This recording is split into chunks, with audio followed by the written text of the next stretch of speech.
Welcome once again, everybody, to Blockbuster Mentality, the show where we dive deep into the world of cinema. It is the final episode in our Star Wars series. Today, we dive deep into Return of the Jedi. The IMDb synopsis for the film reads, after a daring mission to rescue Han Solo from Jabba the Hutt, the rebels dispatched to Endor to destroy a more powerful Death Star.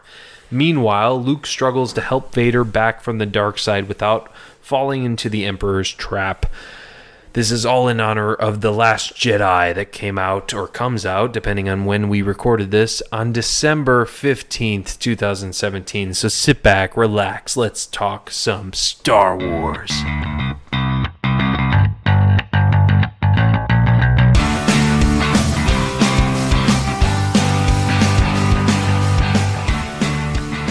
So here we are, The Return of the Jedi, 1983. We're going in sequence from our Empire Strikes Back movie. This is the first time I think we've gone from a series movie one to another to the next, right? Yes. The sequel. Yeah, I think so. Yeah, I mean, I guess we talked about Last Crusade with Indiana Jones, but never talked about any of the others. So yes, you are correct, my friend. So we have A New Hope, we have Empire Strikes Back, which we talked about. Following this amazing A New Hope, George Lucas decides to give the director reins to Irvin Kershner, who does an amazing, beyond ability job, right? Yep. Outstanding. And again, he decides, I'm not going to direct this one. And he hands it to Richard Marquand. Richard Marquand. Good old Richard. And this feels just like a trivia question for who directed this movie. Because I don't know any of his other movies. Me neither. I think, unfortunately, he died young. I think at age... He was in his 40s, yeah. So, maybe we got robbed of a great talent here. I don't know. What do you think of this choice of director? Again, as we said in our rankings episode, this is the movie I watched most as a kid. Me too. As a director, I think he did better than how George Lucas, I think, would have done. Yeah. Probably didn't do as well as Irvin Kershner, because that was just on a whole nother level. Yeah. Empire Strikes Back was. But for what it was and where it ranks on my Star Wars movies, I think he did a pretty fantastic job. Yeah, I think he did a good job. I do have some critique here, especially in the beginning of the movie in Tatooine. I think we're wasting a lot of time here. Yeah, that's true. A lot of Endor stuff. There's a lot of filler scenes in this movie. Yeah. A lot of filler, which... it's okay in certain movies, but I don't know. This, I want depth. I want each scene to mean something, kind of like Game of Thrones style. I know. In the first, I guess, almost half hour of this movie, you don't really see a character you really like, and you don't really see anything that interesting happen until you really don't. You get C-3PO and R2 going in, and they're hanging out at Jabba. And we don't really know what's so great about Jabba the Hutt. What's so great about the Hutts? Yeah. How have these people amassed this power? Well, because we've heard about them through the last two movies. Yeah. Which actually I don't know if we've heard about them in the New Hope besides the special editions. You definitely hear about them in the prequels. You definitely hear about them in the New Hope because Greedo confronts Han Solo. Then you hear about him in Empire, and obviously you hear about him in Empire because Boba Fett's after him. Well, Jabba the Hutt originally was going to be some guy in like a big fur jacket. Which if you watch the behind the scenes, footage of A New Hope and how they added the special editions, that he becomes this giant worm thing. Yeah, he becomes this giant worm thing. But again, Jabba the Hutt, especially as a kid, you're gonna like him. It's this cool worm looking guy, and even now, I do like him. I think he's a cool villain. He's different. He's kind of badass in a way that he just sits there and everyone just kind of, does what he says. This is just the status they're at. How strong really is Michael Corleone? How strong is he physically, really? Right, yeah. No, he's not strong at all. He has a powerful family. He has a powerful, presence. That's true. He doesn't need to do anything because of the respect everyone has for him. He's able to get fear. Yeah, exactly. Everyone's afraid of him. And that's, I think, the status Jabba the Hutt is at. And I think that's what they've kind of built up in the last two movies, is that this guy, he means business. He obviously has money. That's he's hiring Greedo and things like that to go after him. I'll accept that. And I think they need this whole. They have to save Han somehow because that's where he is. They left him. That's how they ended Empire Strikes Back. Han does not have a happy ending in Empire Strikes Back. No, and this is where he ends up. Right. So the plan is that's where it is to obviously rescue him. Right. But I think we talked about the special edition in this one. This one gets really weird here with the theme songs and the dancing and the extra. Because I remember in Empire Strikes Back, you said you didn't really mind the special edition stuff. I'm getting to that, but in the beginning, it's really bad, I think. Agreed. Just horribly cheesy. Terrible. I mean, especially with the. Why did they add that whole music number? I mean, because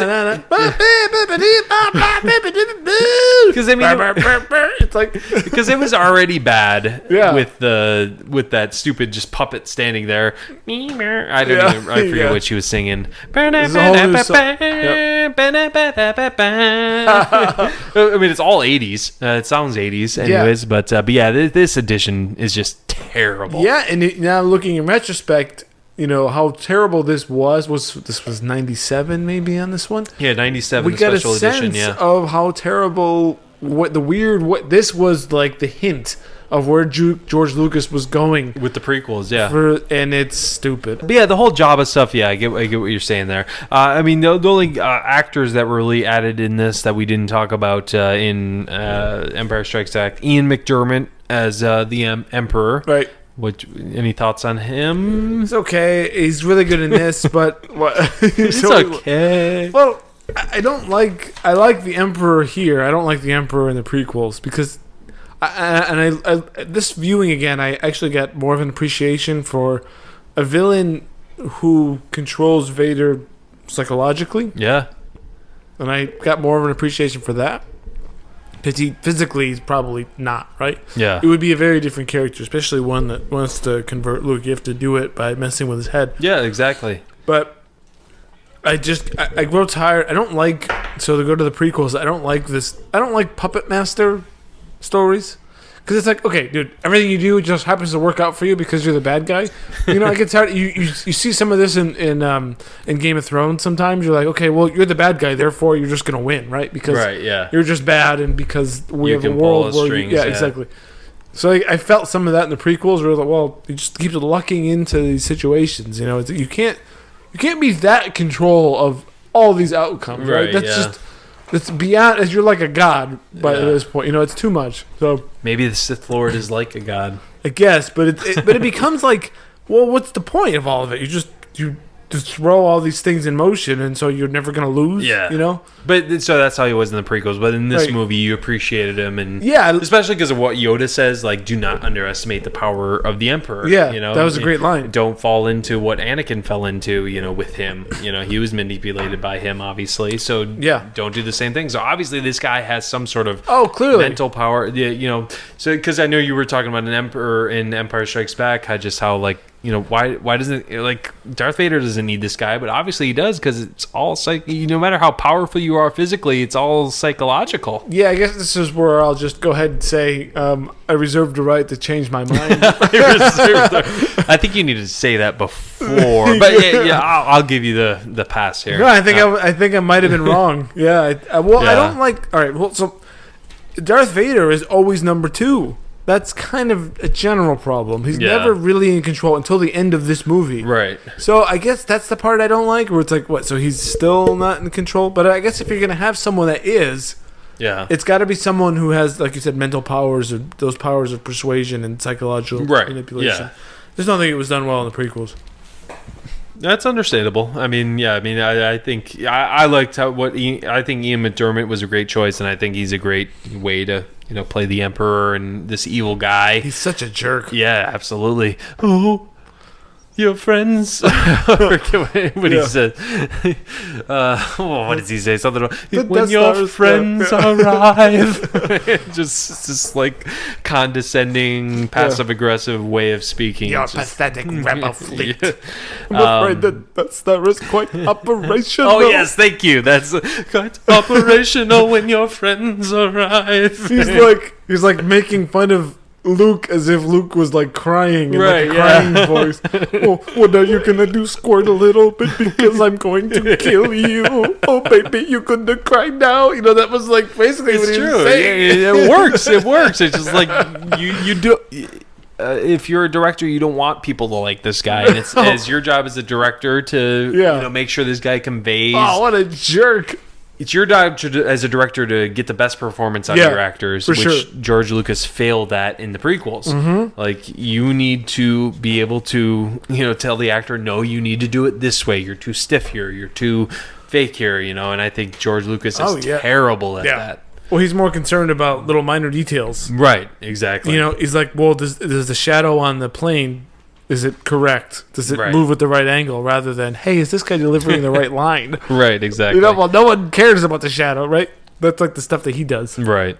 So let's just get into this movie. So so this is our pick six. Our pick six is where we give our 6 favorite moments of the film. Yeah. So after a long introduction on Tatooine, Luke appears, and he is really cool. Yes. He's a mature Luke. He has a threatening nature about him, right? Definitely. I mean, especially when he chokes out the Gamorrean guards, the guys that the green pigs looking guys. Right. He's in all Gamorrean. I can't believe. Good job. Yes, I know. Well done. I know. I'm a dork. Yep. He's in all black. Yep, all black. He's like, and he's got his hand right from the last movie. He's. In a way, he's sort of is a shade of Vader. Yeah, he's becoming part machine. Definitely, yeah. As the fake hand, but even first couple times I watched this movie when I was a kid, every time he would walk into Jabba's palace, he would just be like a silhouette, just this like dark figure. I would just always draw. Oh, that's Darth Vader right there. It's like when I was a kid. Tiny but it's echo. Just like I do you think that was purposeful? I think so for sure. Okay. Because I think he has to kind of get close to that dark side. Yeah. He has to access something different about. Because he's not a Jedi Knight yet. He's still learning. Right. Although he thinks he's a Jedi. He's trained enough. Because technically Jedi Knights should not be choking people and using dark side powers, if you will. But again, here we are past the philosophy, right? We're in the real world. The prequels, the Jedi Council was in this fantasy land. Right. And you got to make real decisions as things happen. Otherwise, you're all going to die, which happens. So, this again, it's like we talked about in another episode about Rogue One. You've got some realities you got to deal with. You can't just stick to some principle. Yeah. You're willing to just lose because you have some higher principle. It's stupid. It doesn't make any sense. It's true. If it means choking somebody out for the greater good, you got to do it. Of course, you draw lines, but this is necessity here. Right. No, definitely. Especially, like you talked about with Empire, just how Luke, Yoda was saying, you can't go save your friends, it'll, take back everything they were fighting for. Right. It's like, well, no, it's not necessarily. Right. You don't know everything. Yeah, exactly. If I just let everyone, I'd be you. I'd be isolated on this planet with nothing to do. You got to exactly. Like, where did the Jedi get when you were doing things your way? Terrible, right? Where did they obviously didn't work. Exactly. So, I mean, we don't have to go by this Jedi code, which I think that they're going to start exploring in The Last Jedi, which I think the time of this, when we actually release this episode, we might have already seen Last Jedi, but the time of this recording, we have not seen it yet. But I think that is what they're going to explore. Yeah, they're good principles. They're good guidelines. But if you stick to them, to the letter of the law, you end up, it's counterproductive. Right, exactly. So, just awesome stuff to think about, and I really hope I think that's why they have the Last Jedi concept. I think really they're going to get to what the real balance of the Force is. I don't think it's just destroying the dark side. I think it's just coming to the middle. The Jedi were wrong. Right, exactly. Yeah, I mean, we thought they were right all this time, but we're going to discover that that isn't the way of doing things. Yeah. So it's just that great stuff. Yeah, absolutely. But yeah, I mean, like you said, Luke arrives now. Jabba's palace. He's trying to save Vader. We find out Leia came disguised as a bounty hunter. Bringing Chewbacca there, trying to save Han. She gets him out of carbonite, which is cool effects for 1983 when she gets him out of carbonite, and you see like his mouth like getting him like melting and stuff. But anyways, Luke arrives finally. Yeah. And he's Leia's a slave in the bikini. They're all, she's Ayo. in a bikini. Luke's like, he has this calmness about him, which I Yep. like in the character and by Mark Hamill. He's like not afraid of anything, really. Definitely. He's like, these are your choices. You make a deal with me, or you're gonna die. Right. He's threatening Jabba. Definitely. Jabba's like, "Who you gonna threaten me?" You got this little trapdoor thing where he was falling, and we meet the Rancor. And that's our number one. Luke versus the Rancor. Still on number one. But I mean, it's just awesome. we see Luke's powers here. Yeah, definitely. He's such a great character here. He doesn't have a lightsaber. He's just got his own wits and his own. And I like this too because he's not like invincible. You see this in a lot of other movies. He has the Force, but he's always like it's always difficult for him. Yeah. You know, like you see in the prequels, they're just like pushing people. He's not like a Mary Sue. No, he's not. It's hard. Yeah. Everything he does is difficult. So he does the bone in the Rancor's mouth, and then he finally, I always loved that as a kid. The bone and then the Rancor crushing it. Even the Rancor, because the Gamorrean guard falls in with him. Yeah. The Rancor eats him. That's really cool to see. Yeah. And actually, I mean, these effects kind of hold up today. I mean, it's a little sketchy, a little bit like jumpy, a little, but still, I mean, Rancor it still looks looks good. cool. Yeah. Yeah. I mean, you could tell it's like stop motion. Screen, It's stop motion, but at the same time, I mean, it's real. So I mean, it's not like CGI. It's not computer generated. No. You're actually seeing a physical thing. Yeah, no, right I there. agree. It's well done. The movie holds up, and then he gets the other spot, hits the door, and it closes down on him like a garage door and kills him. But yeah, I mean, this is our favorite moment here because this is the adventure of Star Wars. Yeah. This is adventure right here. Yeah. It's just such a cool moment. There's that distraction where you're like, you have to face a monster now. Right, exactly. I Yeah. mean, it's just like this, you're this little guy, and this is where we suspend our disbelief in film. Like, yeah, it's for just sure, like, yeah. you don't care. Like, it's just like you're the guy you're rooting for to win. And once he does, it's great, you know. But it's not over yet because he beat the Rancor, but he still is with Jabba. He still there's no has prize. To, He was sentenced to death, and he happened to escape. It doesn't mean he like won his freedom or anything like that. Right. So they grab him. They grab Han and Chewie. They grab everybody because at this point, Leia had freedom from the carbonite. But then they were behind it. They just threw him in a prison with Chewie. Yeah. There's a great little moment there between Han and Chewie where like they're reunited and He's like, Chewie's holding him. I know. Yeah.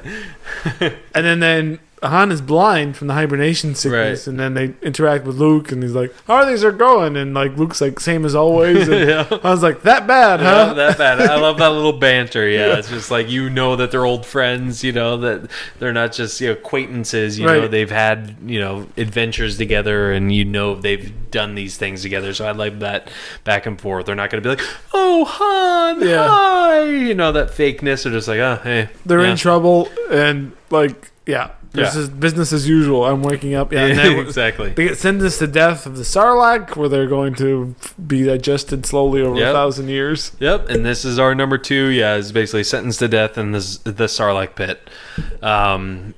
It's just this pit in the desert that just eats things, and once you get swallowed by it, you'll be digested over 1,000 years, like you said. This is where the movie really starts to pick up. Yes, absolutely. And then we see the whole plan come to fruition of rescuing Han and getting out of there. Because Lando's there. Obviously, they've got Han. He's unfrozen. But, there's Leia, the droids. Everybody from Empire Strikes Back, basically, is here. Right, exactly. And at first I was thinking, like, they're rebels, so why don't the rebels just come in, infiltrate Jabba's palace, shoot them all up, and just take Han Solo? But it's like, after seeing Rogue One, it's like, they're not going to just send someone just to save one person. You don't show yourself that way. Yeah, exactly. And just to save this one guy, like, no. Sorry, we're not going to, expend all of our, troops for this one limited mission. resources. I'm sorry, we have other things to worry about at this moment. This was up to just these people, and that's it. Exactly. And that's why I think... I don't know the time frame technically of what Empire and Jedi was. I want to say it was a couple of years between the two. So I mean, it's like why wouldn't they just go? But they obviously have other missions to do for the rebellion and things, that they couldn't get to. So it's just cool that they're like, we have to save our friend at this point. It's not about saving just this random soldier in the rebellion. It's let's save our friend. Yeah. We have time. Well, it's not like they could just run right over there immediately either. So right, exactly. Yeah. So yeah, I just think that was because at first I was thinking that I was like, why don't they just go shoot them all up? But it's like, wait, no, they're not going to do that. Yeah, so it makes sense just to save one guy. Yeah, right. He's a good pilot or whatever, but they don't. He's Right. not necessary per se. Technically a scoundrel, He's Yeah. just this So it's just up to his friends. smuggler, exactly. So I think that was cool. So yeah, they're about to get in the Zarlak pit. They're on this. What do they call it on the pirate ships? The plank. Is that the plank? Luke's about to step Walk on. the He's plank. like, tells Jabba, "Free us or die." This is your last chance. And even us as an oh. audience, we're like, "What is Luke going to do here?" I mean, Yeah. he saved. He barely got out of what the Rancor was about to do. So how is he going to get out of this? So he does a little salute, and then we see R2 roll up and get and that explains why he didn't have a lightsaber during the Rancor scene. Yeah, because he would have been frisked for a weapon. Yeah, he walked in exactly. with no weapons. Yep, And absolutely. then had his Rancor, and then the lightsaber is stored within R2. Yep. It's great. And then it's time for him to go off the plank into the Sarlacc, and he just does this little he turns spin. around and yeah, flips up on the plane. and jumps 30 30 feet in the air. Just Gets the lightsaber and just starts hacking away at and everybody. it's green. We get introduced to the green lightsaber. Which is my love that. All right, so I want to ask you this: what's your favorite color lightsaber? 'Cause The green. green is mine too. Yes, I've always loved the green. If you could have a choice, always will. it'd be green, right? Yep, my favorite action figure was always the black, all in black Luke with the green lightsaber. I love the green lightsaber. Yeah. Love it. I'm right with you. So yeah, it's cool. He just gives a little salute to R2D2, and does it. And I kind of hope something similar happens in The Last Jedi, because we haven't seen anything in the promos of the green lightsaber or anything. Luke's gonna get the green lightsaber at some point. It's his, Jedi. Right? That's his color. That's his saber. It's got to be, because Rey has the blue one now. Right, his old blue one. It's got to be his. But anyways, I digress. I hope so. I love just that. a cool moment of them just chopping. This first time we see the lightsaber deflecting bullets or lasers. The effects are a step up here. Definitely. So it's just cool. And then you get Leia choking out Jabba. Yeah, awesome. killed Jabba. There's another book. Actually, I think I talked about it in Rogue One, but called Bloodline, about Leia. And there's this one guy who says, you saved our people from the Hutts. We actually call you the Hutt Slayer. Really? Yeah. Her nickname in the book is Hutt Slayer. So I think that's cool. But you really don't get much because of the time between the movies. You don't really see Leia do much of anything, in general, Yeah. See her use the Force. Right. Yeah. Or do anything, super heroic. You never actually get that. Definitely. By the time you see her, The Force Awakens, she's an old woman. That's interesting. Yep. She never has her due. It would have been good to follow up with seeing that character do something. Yeah. But yeah, I mean, it's cool that she had that powerful moment. For sure. Very cool. And a strong woman, but she never does a major thing. She's never the focus. Exactly. Yeah. But yeah, she kills Jabba the Hutt. That was pretty awesome. She's choking. Yep. She's the Hutt Slayer. She's the Hutt Slayer. But yeah, they escape. They destroy everything. Jabba's gone. His whole gang is gone. They save Han. Right. Ultimately, so was the goal on Tatooine. And then again, in echoes of the last movie, they meet. They go to Yavin 4, but Luke goes to Dagobah. Right. To something they have to do. Luke, or they don't go to Yavin 4 because they're gone from Yavin 4, but... Oh, they're meeting up with the fleet? Meeting up with the fleet, the rendezvous point, But yeah, they separate. And Luke says, I'll meet you guys there, but I got somewhere to go. He tells R2, I got a promise to keep, an old friend. And it's Yoda. We're back in Dagobah. Yeah. Our number 3 in our take 6 is... the Yoda scene in Return of the Jedi, which I think is very powerful. It's brief. Very brief. Yeah, not long. It's for some reason I thought there was more of Yoda in the original trilogy, Me too. but there's really not. It's 8 minutes. Yeah. I mean, you got him in a lot in Dagobah, or in Empire, but then in Jedi, he just has that final scene. Yeah, Luke basically makes it in time for Yoda to die. Yeah, and it's really emotional and powerful, at least for me. And Yoda kind of just wants to die. He just wants it to be done. And, Luke keeps pressuring him for answers. Like, is Darth Vader my father? Yeah. And Yoda's like, time to go to sleep here. Rest, I must. When 900 years old you be, not so good as me, you might look, I don't know what some sort of backwards talk. It's cool because, and it's also like, he's like, I'm sad that or something. And I like this line. Luke's like, sad that I know the truth. And he's like, no, it's not that. It's not that I'm sad that don't know the truth. It's that unfortunate.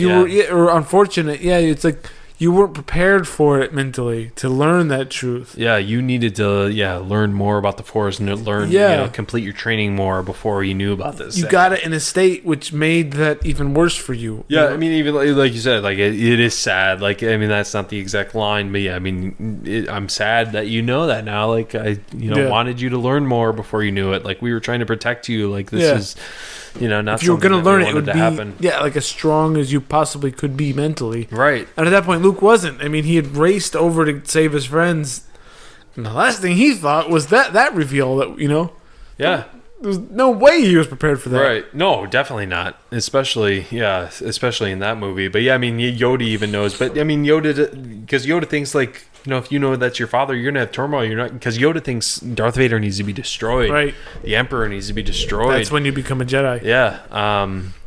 Which I guess I'll get to that in my questions. But yeah, I mean, it's a very powerful scene. And great reveals even. I mean, he has a final message. He says, "Once I die, the last of the Jedi you will be, and pass on what you have learned." Is what he says. Pass on what you have learned, which is powerful. But then he says, "But wait, Luke," he keeps saying, Luke. There is another Skywalker. Boom. We as an audience find out. Oh wow, because we hear that in Empire. We don't hear there's another Skywalker, and then because Obi-Wan says that boy was our last hope, and then Yoda says, "No, there's another." Yeah, as he's leaving, just like, what? What are you talking about? Yeah, yeah. And then there's not even time to like dwell on it. Yeah, exactly. And then Yoda says there's another Skywalker in this film. So Yoda dies. Like, what?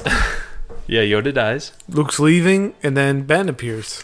Yep, Ben appears, and it doesn't take long to find out. Why didn't you tell me? Yep. It's like the man that killed your father ceased to be the Anakin Skywalker, became Darth Vader. Yeah, because he was seduced by the dark side. What I told you was true from a certain point of view. Because even Luke calls him out. Like it's just like a certain point of view. Like us and what are you talking about? Right, yeah. Us as an audience is like certain point. So I'm glad that they made that choice. As have Luke even say like certain point of view. Yeah. So it's a real emotional thing for him, and just to be like, basically, you're protecting me from myself. I want the truth. I don't need you to like try to come up with some good explanation for me, which really was what Ben was doing. Yeah, definitely. I mean, he's copping out here. Yeah. I mean, this is not. Yeah. He didn't lie per se, but walked the line of lying. I mean, do you think it was good to hold that back from him? Well, I'd see the logic to it. Yeah. I mean, what you gonna tell him in A New Hope that's his dad? Right. No, right. Yeah. You gotta. It's not a good situation at all. Yeah. There is no good time. But I guess Yoda was saying, as hoped if we could have told you at some other point. But life got in the way. That's true. This wasn't ideal training. Right. Which is where Yoda. I love Yoda, but he's wrong a lot, and he's wrong here. Definitely. Yeah, I mean, because look at how you did it years before. Right. How you did it in the prequels. You started them at a very young age. Mm-hmm. Especially, for you to say he's too young, then it's like, you guys got defeated. Yeah. You guys got defeated doing it the way you did it. So it's like, what? You got to try something different at this point. But I can understand, again, as we talk about like old folks, like young people not taking the advice of, old people, things like that. But it's like, at some point, old people got to realize that they got to evolve with the times. Yeah, and Yoda wouldn't. 900 years you will be, and see how adaptive will be you. It will be you, exactly. But yeah, a lot of deep stuff. Yeah, I mean, you're not going to tell Luke that he's your father right away because you got to stop. So I mean, Obi-Wan's not going to admit that. He's just going to say, "Well, some of from a certain point of view." Yeah, exactly. He's not going to say, "I know, I didn't want to tell you right away because of this." He's like, "Well, actually, I was right. It's just my point of view told me I should." It's rough. Yeah, but yeah, I can see both sides. I can see how Luke feels. I can see why they did that to Luke. Just to protect him a little, just so he could complete his training. So it's just awesome. It's good writing. I'm not gonna lie, it's good writing there. So they get to Endor, which is where the base for the Imperials is, because that's where the Death Star shield, the shield generator. Shield generator it's on a moon. The Death Star is orbiting this moon that provides a shield for it while it's being. And we got this information because many Bothans died getting this information, as Mon Mothma says. That's correct. So yeah, they're on Endor, and we get introduced to Ewoks and things, and C-3PO is their god. So the Bothans, from Rogue One, we know that was a plant from Galen Erso. So, but they knew about it. That's not true. Many Bothans. Maybe they died in the battle on Scarif. No, many Bothans died giving them this information for the second Death Star. Yeah. No, it's sorry, but at the same time, the Empire, I think, let them get it because it was a trap. Right, we get the Emperor as puppet master. Once again, the Emperor is the puppet master, and as Admiral Akbar famously says, it's a trap. It's a trap, yeah. But anyways, they're down fighting in Endor, and another moment we love in the film, which brings us to our number 4, is when Leia gets shot in the arm with the blaster from a stormtrooper, and Han's like trying to heal her, blah blah blah, and then a stormtrooper comes up behind him, is like, "Hey, stop right there!"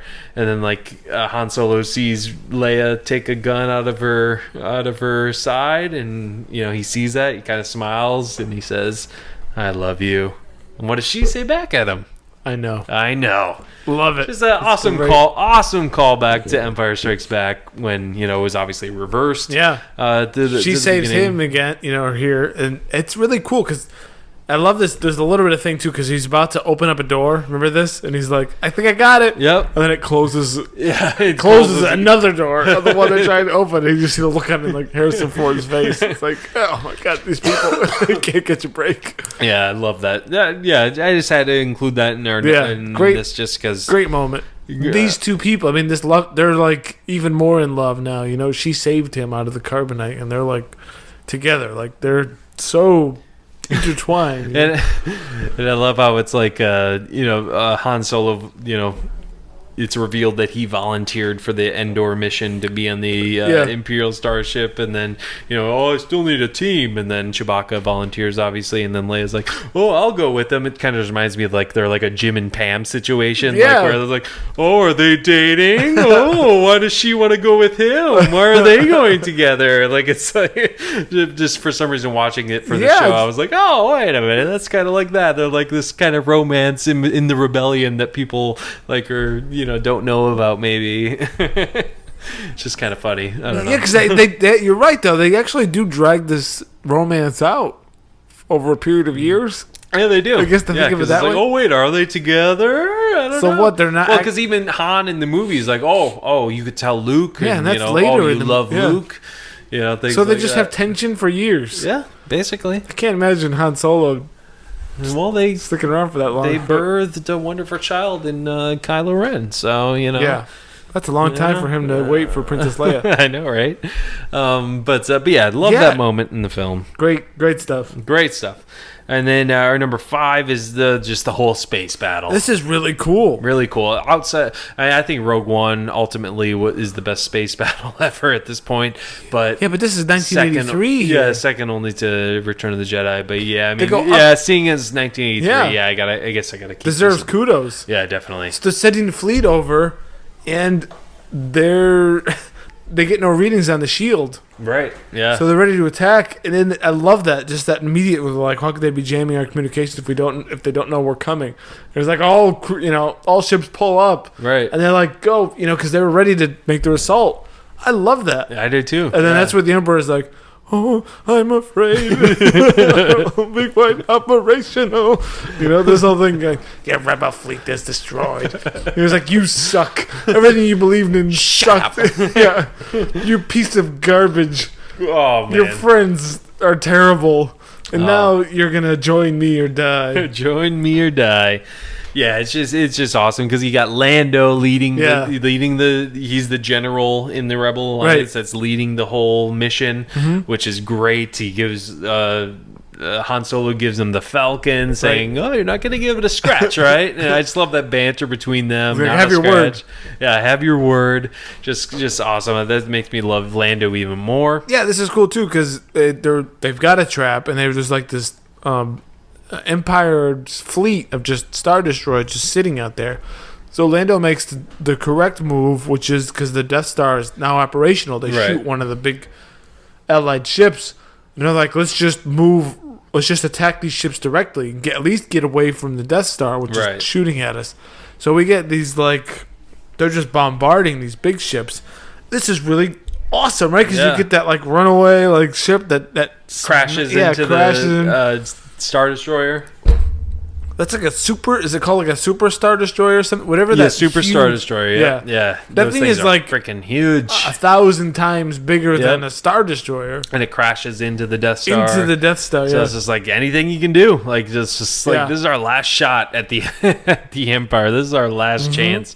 I mean, we got guys on the ground again, which again. I wish, if they could have done some of the stuff they did with Rogue One and Endor. Oh, yeah. That they did in Rogue One. Oh, man. Because, the Ewok stuff, as a kid, I like it. The older I get, I'm just like...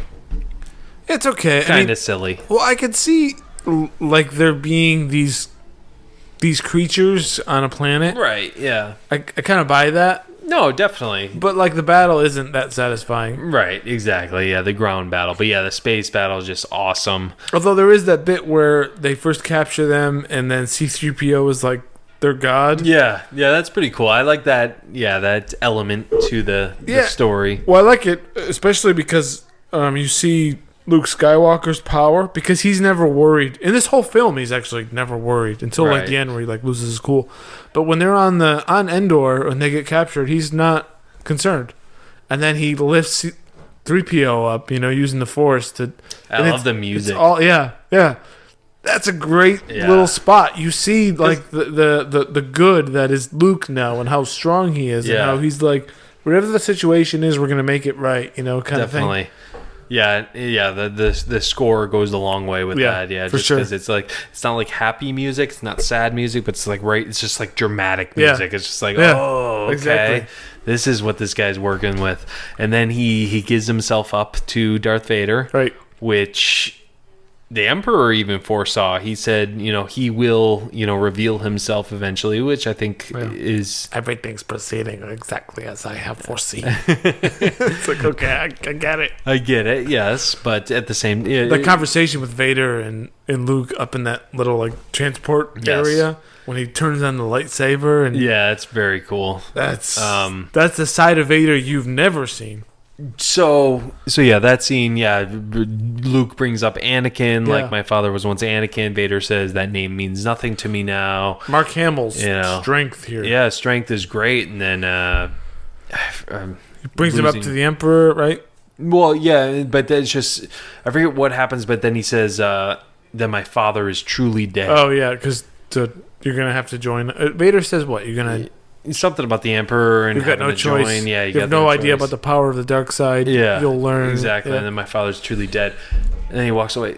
Was this a ploy by Luke? Do you think Luke was, kind of doing this to, get into his head more? Because after that scene, after the doors close to the elevator or whatever, Darth Vader just is kind of standing there. You see him walking to the balcony and just kind of standing there. Yeah, Luke's playing his own mind. Well, it's your father, right? You've got reason to play mind games, but. Yeah, I think so. Yeah. I mean, that was his... you obviously get to Vader through his head. Yeah. because he's a stupid idiot. Hayden Christensen, dummy. you're a moron who can be easily turned. Exactly. Fool. But no, I think that's right. I mean, that you don't overpower him. It doesn't work. Yeah. You have to get in his head to convince him to do something. Which he obviously did, because I think that was intentional, because you absolutely, as soon as he says that and the doors close, you see Vader walk up to the balcony and just stand there. They focus on Vader. It's like, okay, he planted a seed there. He's definitely manipulating himself a little. Yeah, and Vader sort of reveals himself to being somewhat vulnerable here, where he's like, you don't know how strong he is. Like, there's something like where he's like, I don't have a choice, or right. Is what he said. I don't know if that's what he said or not, but it's basically like, I'm scared of the Emperor. Right. My time of my chance of changing my path. Yeah, he even said, it's too late for me now. Yeah. So he thinks he's past redemption at this point, you know. So at that point, you see some sort of not a vulnerability. Oh no, he says, I must obey my master. That's I must obey my master, but he does say though that it's too late for me now. It's too late, yeah. Which gives you a hint that there might be good in him, because why would he say that unless he didn't have some sort of conflict in him? Because if he didn't mean that, he's like, well, that if he didn't have that conflict in him, he wouldn't say that. He would just say something along the lines of, I don't need to do that, clearly it's weighing on his mind. Exactly. In his head, Exactly. So, that's really cool. And that basically leads to our number 6, which is the final battle between Vader and right, where the Emperor just goads Luke into... Yeah, he's just tapping into him. He strike me down. He's just saying things that'll just get him mad. You suck. Your friends suck. Your hair is stupid. I do not like your hair. That's really what he's just insulting. He's just... Exactly. Whatever he can say to piss him off. Like, ooh, I'm wearing all black. Ooh, very cool. Ooh, I got one glove on one hand. Ooh, very cool. Mr. Big Shot's gonna turn his dad on the good side. Ain't gonna happen. And then finally, and you see like the Emperor like holding, like keeps touching Luke's lightsaber, like, oh, you want this? You want this? But I just love. I forget what happens exactly, but Luke gets to the breaking point where he grabs the lightsaber with the Force, tries to strike down the Emperor, and then you see Darth Vader come in and block him. You see the cross right in the Emperor's face right there. Just such an iconic scene right there. I think that's where he's like, very cool. Your fleet is lost, and whatever's left of your pesky rebellion or something like that. That was when it looked like the rebels were going to lose. The battle, out in the space was done. Yeah. So. Yeah, Luke. Yeah, that was great. Yeah. And then the Emperor, I think he just smiles because that's the conflict he wants. Mm-hmm. Which we find out there are only 2 Sith, so there can only be 2 at a time. Which I guess the Emperor his plan was to basically replace Vader with Luke. Yeah. Which technically, I mean, in the past, it's been that the apprentice is supposed to find a new apprentice and overthrow the master, but the Emperor this time is trying to. He hinted to that, though. Even in Empire, he said, we'll rule the galaxy. We don't need the Emperor. Yeah, we'll rule the galaxy together. So, I think the Emperor was trying to get in before Vader could do that because he knew that was coming. Yeah. Well, they're both like sort of working against each other, but not outright. Right, exactly. Yeah, it's very, very cool. Luke will not turn. No, he will not. He keeps like throwing his lightsaber away, saying like, "I'm not going to fight." So and Vader then talks about Leia. Even like hides. Like, yeah. Oh, sister. Yeah. So you have a twin sister. If you won't turn, maybe she will. And then just such a dramatic moment where Luke goes and the music. Just love. Whoa. Yeah. I love the music build up as that final, like, just like Luke just finally just going at him and then just like hacking at the lightsaber. Yeah, in his anger, exactly. He's I think he's tapping into the dark side there. In this way, the Emperor is actually winning. Yeah, he is at that very moment, especially That's what he wanted. Once he chops off Vader's hand. Even, and I love when he chops off Vader's hand and it's mechanical. Yeah, like you see there, it's like wow, like that's. Oh, I love that. Awesome. So the Emperor is like, what I want you to do. I guess his plan is to kill him, but. The way it worked with Anakin too was you'll do something so awful, you'll collapse before me, and then give your, which is what happened when he killed Mace Windu. Right. Yeah, exactly. Same deal here. Yeah, I mean, if Luke wasn't as strong once he chopped off Vader's hand, maybe he would have just killed Vader outright and been like, obviously this guy has some sort of power over me. He was able to get me to... Yeah, what have I done? Stupid, sorry. Yeah, that's what Anakin said, wasn't it? Yes. But yeah, this great. Just solidifies this as one of the greatest Star Wars movies for me. Just this final scene with them all, and then... And Luke just has that self-control, and he stops. Yeah, he's like... It's like, I'll never turn to the dark side. Throws his lightsaber again. Yep. It's like, no, you will die. Yeah, all right, then you will die. Yeah. And Vader finally gets up. Yeah, so he's just tearing him apart with the lightning. You see Luke just sitting there in pain and agony. Father, please help me. And you see Vader, just kind of standing there looking at... It's just crazy how much what Vader's thinking. Just this blank mask, though. Just like the body language a little, and just like the music. You just kind of know. He just kind of slowly looks at Emperor, looks back at Luke, looks back at the Emperor. Yeah. It's just amazing that you can convey that through someone in a mask. Mm-hmm. You feel the conflict in him, and then once he finally goes, you see him almost do like a back, and then goes towards the Emperor. And he right. Yeah, he almost you see his momentum. Like, all right, I'm going. So he grabs the Emperor, lifts him over his head. He finds the strength. Obviously, he's weakened at that point. He's gone through a lot. He's got his hand chopped off. And he's weakened. Electricity through his machinery and stuff that shorted him out is how I read it. Yeah, no, definitely. Yeah, so he's holding the Emperor over while he's still doing the Force lightning. Right. And you see the skeleton real quick of Vader. He throws him over. Throws him into this deep chasm which always exists in Star Wars. Yeah, of course. You gotta have the chasm. You need then that, the chasm. Blue stuff comes flying back out of the hole. Yep. Just emotional moment, and then get the final moment where Vader says, take off this mask. I want to look on you with my own eyes. Right. You were right about me. You were right about me. Tell your sister you were right. Dies in his hands. I love that. Yeah, absolutely. What a great turn for this character, who was a great character, poorly played by one actor. Yep. This journey for this guy is amazing. And then Luke's like, I'm gonna save you, and he's like, you pretty much already did. Yeah, you've already saved me. I mean, there's he even says, if I take the mask off, you'll die. He's like, nothing can stop that now. Yeah, it's just he finally found peace, I guess Anakin did. Definitely. I mean, it's such powerful moments, and you get the victory of the rebellion, which is just great. And so this is a special edition change.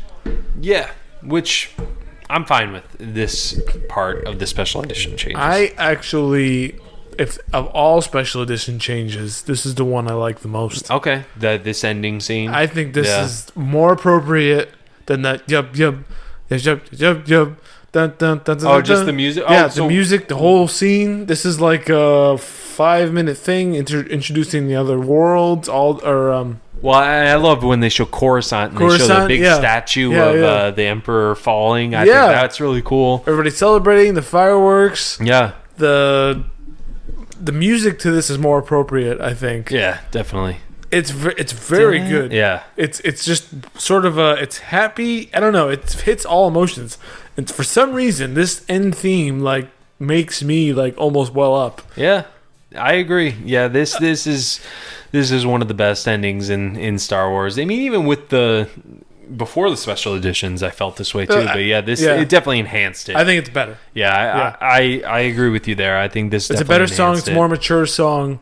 It's just in the background, and I love the final shot is just all the good guys just sitting there, just smiling. It's such a fitting end to the whole trilogy. Putting in Hayden Christensen, you're like, you basically went through hell, the character, and then I forgive him. So I mean, how do you feel about Hayden Christensen? Why didn't they keep Sebastian Shaw? Well, I mean, what? I think it's nice to show him as a younger man. He made himself, because that's who you were before you turned. Okay. Yeah, he comes back to actual Anakin. Yeah.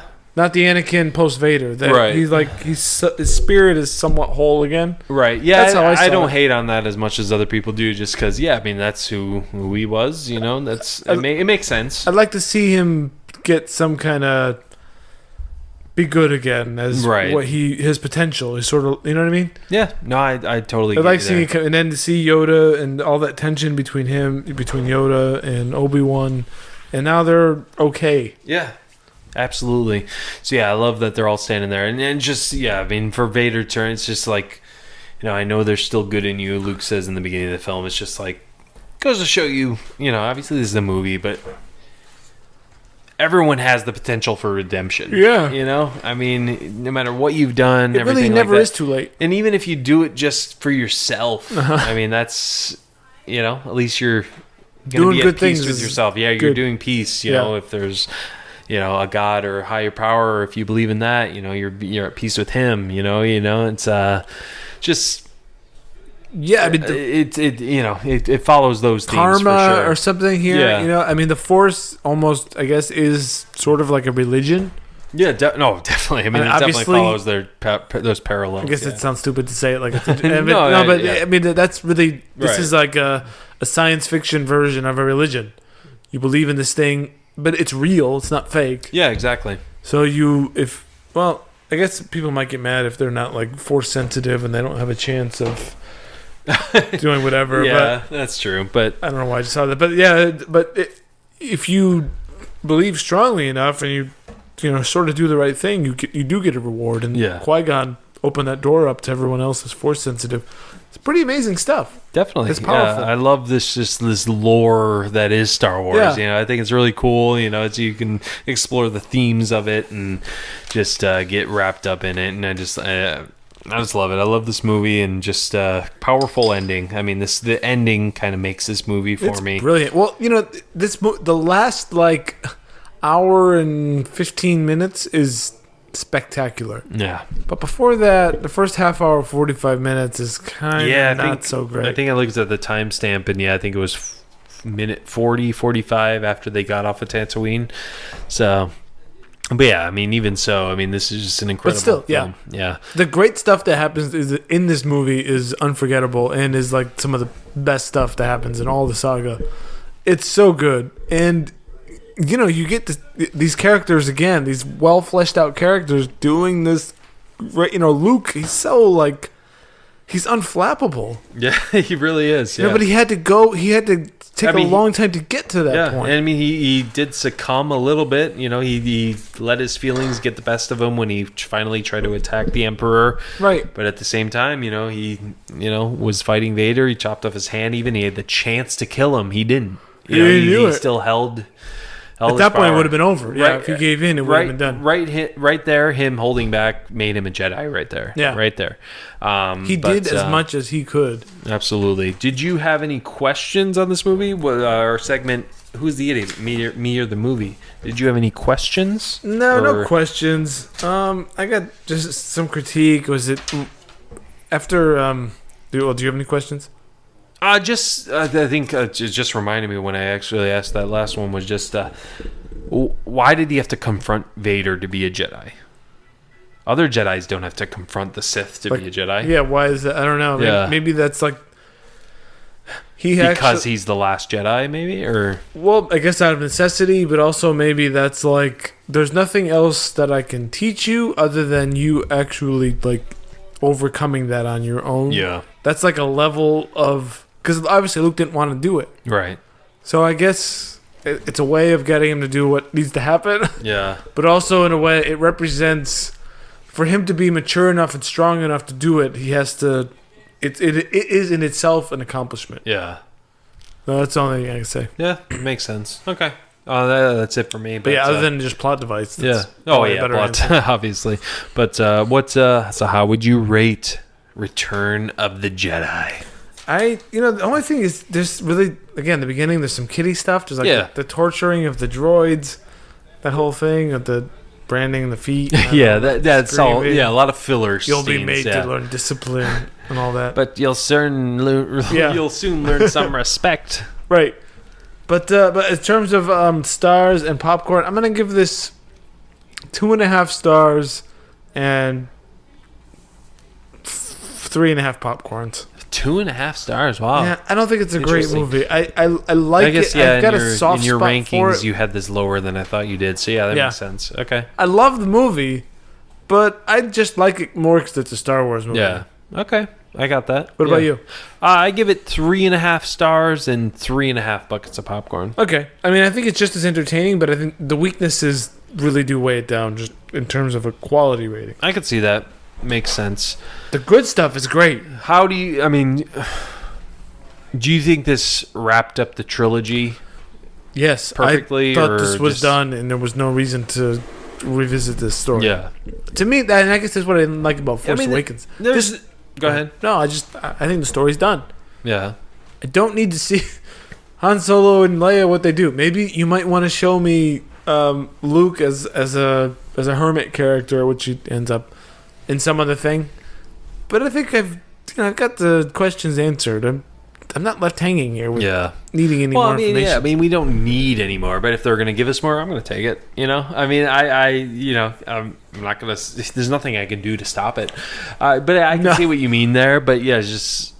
I'd rather get something way before at some other point. Are you interested in like an Obi-Wan movie, like his time on Tatooine? Yeah, maybe. I would love that stuff. Yeah, I'd like to see that. But like I don't know what show we set it on, but yeah, the Old Republic stuff, Knights I of would the Old love Republic, to see. It would be awesome. I'm kind of interested just because of how well Rogue One did and how much I liked it. I'm more excited than I was when it was first announced for Han Solo. Yeah.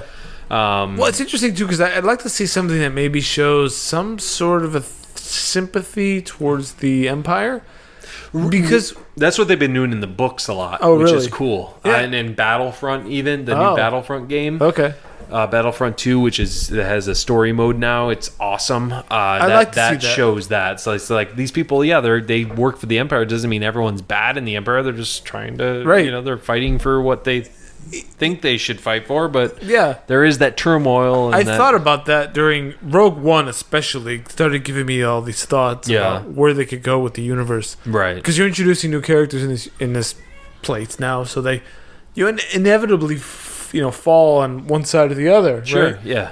So not everyone's evil, right? Because not that but yeah, that'd be interesting. Yeah. What someone's motivation is, I want to not Krennic is maybe a bit much, but someone else, or how someone becomes someone force sensitive that chooses the dark side, or the Empire side because of some circumstance in his life. The way Jyn Erso happened to her, she didn't.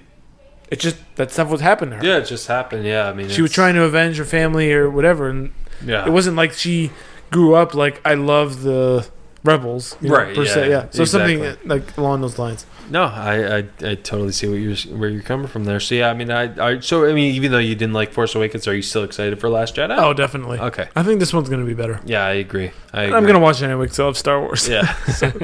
All right, awesome. Well, yeah, that is what we thought of Return of the Jedi. Tell us what you think. Be sure to subscribe to us on YouTube and give us comments. Subscribe to us on iTunes. Give us comments and ratings. Yeah, we'd appreciate it. Follow us on Twitter at BlockbusterCast. Follow our personal accounts. I am at BCcord. And I'm at Dave_Quist. And that was the last film in our Star Wars series. Hope you guys enjoyed what we had to say about it. Definitely let us know what you think about it on Twitter. And we'll let you know what our next set of films we'll be discussing is. Dave, any final thoughts? No, just love Star Wars and love talking about it. We can go forever on this. Definitely. I'm sure we'll be talking about Last Jedi in our next episode. Yeah, for sure. All right, folks. Well, that is it for us. For Davo, I'm Ben Secord. And as always, grab some popcorn, grab some snacks. We'll catch you guys at the movies.